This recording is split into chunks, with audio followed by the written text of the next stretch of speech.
அன்பார்ந்த மைவித்ரி ஆர்ட்ஸ் நண்பர்களுக்கு பணிவான வணக்கம். நண்பர்களே, நாம் கம்பெனியில் இந்த மைவித்ரியில் நம்ம கீழே எப்படி ஆள் சேர்க்குறது, எப்படி ப்ரமோட் பண்ணுறது, எப்படி பேசுகிறது அப்படிங்கிற அந்த ஸ்பீக் நாலேஜ்னு ஒன்று இருக்குது. நீங்கள் எடுத்த உடனே எல்லாத்தையும் ஒன்றா சொல்லி பயமுறுத்தி விட்டுறாங்க.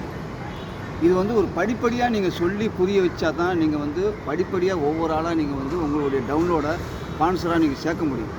அப்படி சேர்த்தா மட்டும்தான் அவங்கள ஒவ்வொன்றா நீங்கள் ஒவ்வொரு ஸ்டெப்பாக போய் தான் நீங்கள் சொல்லி அவங்கள ஏர்ன் பண்ணணும். அப்படி அவங்க ஏர்ன் பண்ணும்போது நம்ம ஆட்டோமேட்டிக்காக மேலே ஏர்னிங்க நிற்கலாம். இது ப்ரொசீஜர். இது எப்படி பண்ணலாம் அப்படிங்கிறது இப்போ நம்ம விஷயத்துக்கு வரேன்.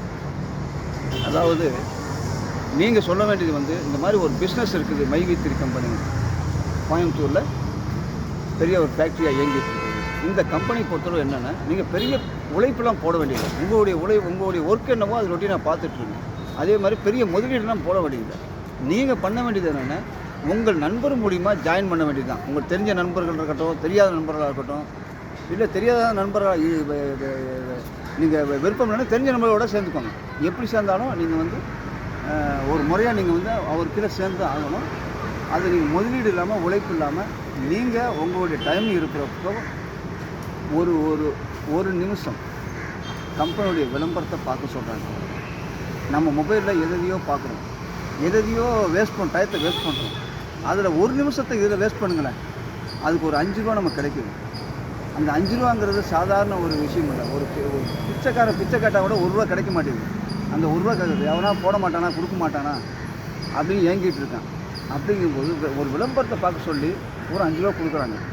அதை நம்ம கீழே ஒரு 3 பேர் சேர்க்கும்போது அவங்க இப்போ ஒரு ஸ்பான்சராக வரும்போது இன்னும் கொஞ்சம் நமக்கு அடிஷ்னல் சப்போர்ட், ஒரு இன்கம், அதாவது ஒரு எஸ்சி ஆகிறதுக்கு உண்டான ப்ரொமோஷன் அடிஷ்னல் அது கிடைக்குது. அது கிடைக்கும்போது நமக்கு ஒரு பிஸ்னஸ் பிஎம்மாக மாறும்போது நம்ம ஒரு சொந்த ஒரு ப்ராடக்ட் வாங்கும்போது 300 ரூபா போட்டு வாங்குகிறோம். ஏதோ ஒரு ப்ராடக்ட் வாங்குகிறோம், நம்ம ஒரு 7 ரூபாயோ டெவலப் ஆகிறோம். அப்படியே ஒரு 15, 45, 135 இப்படி போயிட்டே இருக்குது. நம்ம கீழே ஒழுங்கு அதே மாதிரி பண்ணிகிட்டே இருப்பாங்க. நீங்கள் அவங்ககிட்ட பேச வேண்டியது, இதை ஒரு டெய்லி ஒரு விளம்பரம் பாருங்கள், ஆப்ஷன் இல்லாமல் பாருங்கள்.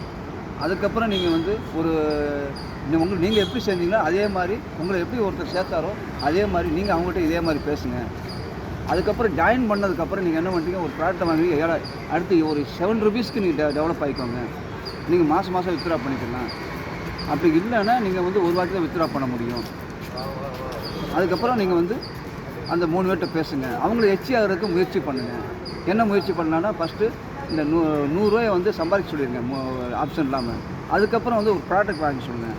ஒரு பிஸ்னஸ் வேல்யூ கிடச்சிரும். பிஎம், அதாவது பிஸ்னஸ், பிஎம்னா பிஸ்னஸ் மெம்பர் அப்படிங்கிற ஒரு ப்ரொமோஷன் ஆகிடும். அதுக்கு உண்டான ஒரு இன்கம் கிடைக்குது.